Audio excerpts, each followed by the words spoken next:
These are the miter shears here from the folks at Terizger. This is a great way to be able to add to your workflow in your garage and your workbench. These miter shears are made out of stainless steel, which are going to be able to be easy to grip as well as provide you long-term stability. In the box here, it's got some bubble wrap to be able to protect in the box here, but these are made out of stainless steel, which are going to be sharp. What's great here is it does come with an additional shear blade.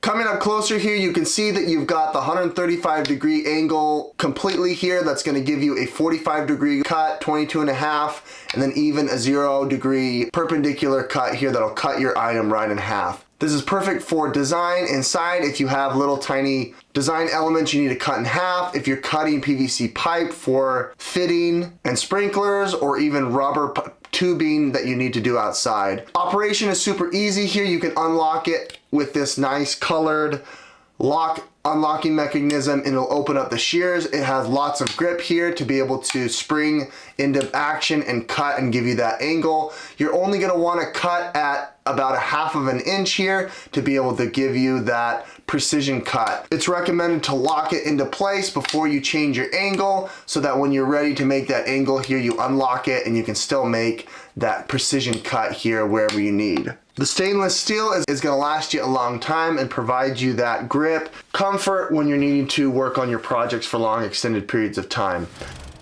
Here on location, using miter shears here to be able to cut rubber tubing. I'm also going to trim some of my willow tree.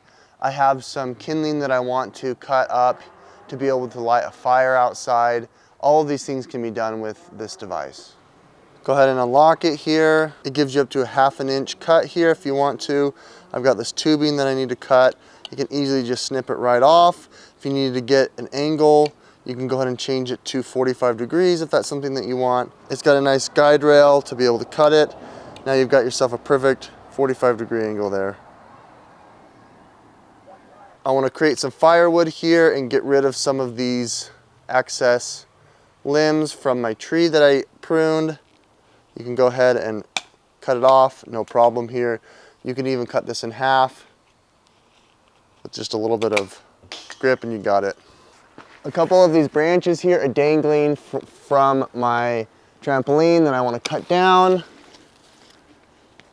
Very simple to be able to just grip and cut,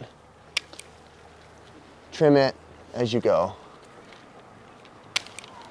So you can just go ahead and trim these as you need, not a problem. It just comes right off, just how you like it.